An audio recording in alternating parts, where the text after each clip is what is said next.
Join Kanjipuram SCSVMV NAC A-Grade University. 100% scholarship, excellent placements, global excellence with Indian values. Admissions are open now.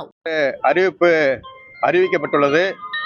இந்த அறிவிப்பு செய்யப்பட்ட கடை ஊழியர்கள் கல்வி தகுதி அடிப்படையில் மாற்றுப்பள்ளி வழங்க வேண்டும் என்று மாவட்ட ஆட்சியர் அவர்களும் கோரிக்கை மனு அளிக்க வந்திருக்கிறோம். ரெண்டாவது, இதில் 500 மீட்டருக்குள்ள கடைகளை மூட வேண்டும் என்ற பிறப்பித்த உத்தரவானது டாஸ்மாக் கடைகள் மட்டுமே அடைக்கப்பட்டு வருகிறது. இதில் FL2 என்ற மடமையில் மன்றம் முழுமையாக அது கணக்கில் எடுத்துக்கொள்ளவில்லை. அதுவும் கோயில் அருகில், கல்வி நிலையங்கள் அருகில், பேருந்து நிலைய அருகில் இன்னும் செயல்பட்டு தான் இருக்குது. இதுபோக அந்த உத்தரவானது FL2க்கும் பொருந்தும். சரியான அந்த 500 மீட்டர் என்பதை அளவை மறுபடியும் பரிசீலனை செய்து முறையாக இதுக்கு திட்டமிட்டு இந்த கடைகளை மூடுவதற்கான உத்தரவை பிறப்பிக்க வேண்டும் என்று கேட்டுக்கொள்கிறோம். ரெண்டாவது, இப்போ 10 மணிக்கு கடையை மூட வேண்டும், 10:01க்கு உள்ளே இருந்தால் நடவடிக்கை எடுக்கப்படும் என்று காவல்துறையினர் கடைகளை அச்சுறுத்தி வருகிறார்கள். அது மீண்டும் நாங்கள் 9:30 மணி அளவில் கடையை விற்பனையை முடித்துவிட்டு 10 மணி வரை அரை மணி நேரம் அலுவலகத்திற்கு குறுஞ்செய்தி அனுப்புவதற்காக கணக்குகளை பார்க்க வேண்டிய சூழ்நிலை இருக்கிறது.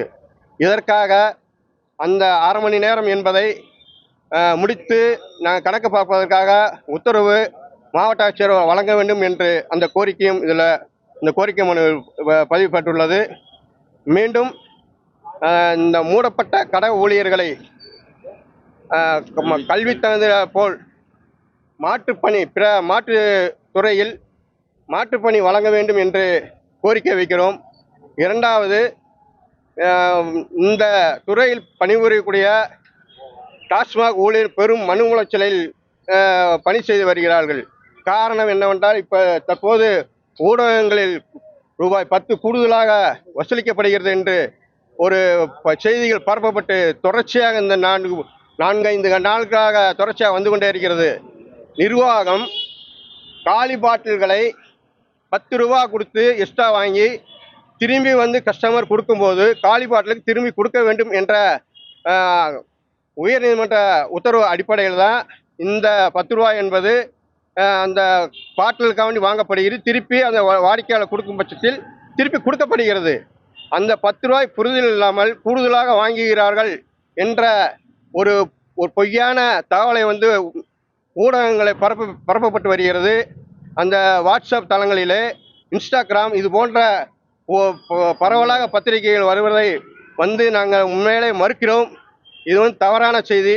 இதை முற்றிலுமாக தமிழக அரசு இது போன்ற பொய்ச் செய்திகளை பரப்பும் நபர்கள் நடவடிக்கை எடுக்க வேண்டும் என்று இந்த டாஸ்மாக் ஊழியர் சங்கம் சார்பாக கேட்டுக்கொள்கிறோம். 10 ரூபா நீங்க எந்த கடையிலையும் வாங்கல சார். இப்போ ஆட்சியை மாற்றம் வீடியோட நீங்க தந்தா அப்ப மேல நடவடிக்கை எடுத்துவீங்களா சார்? வீடியோ பரப்பப்படியதான் சொல்லுது. நேத்து நைட்டு நானே போய் பேசிட்டு வந்திருக்கிறேன். 10 ரூபா கூடுதலா இப்படிதான் வாங்குவேன்னு சொல்லி சண்டை போட்டுட்டு இருக்காங்க. இந்த மாதிரி வீடியோ இருக்குது. அது பொய் செய்தின்னு எப்படி நீங்க சொல்ல போகுது சார்? இல்ல சார், அது காலி பாட்டிலுக்கு நடவடிக்கை எடுப்பீங்களா? அப்போ இல்ல சார், விக்கிறது இல்ல. காலி பாட்டில் 10 ரூபா கூடுதலா வாங்க சொல்லி பக்கத்துல அந்த 10 ரூபா வாங்குறதை நிறுத்த சொல்லுங்க. சொல்லக்கூடாது. எது பொய் செய்தி? நான் தான் எடுத்து வீடியோ வச்சிருக்கேன். இப்ப நான் ஒளிபரப்பவா? இப்போ இல்ல, நீங்க அதான் சொல்லவா? நான் இதுல காலி பாட்டில் 10 ரூபா வாங்க சார். உங்க பேர் சொல்லுங்க. சிவகுமார், டாஸ்மாக் ஊழியர் சங்கத்தோட மாவட்ட செய்தின்னு மட்டும் சொல்லாதீங்க. அதை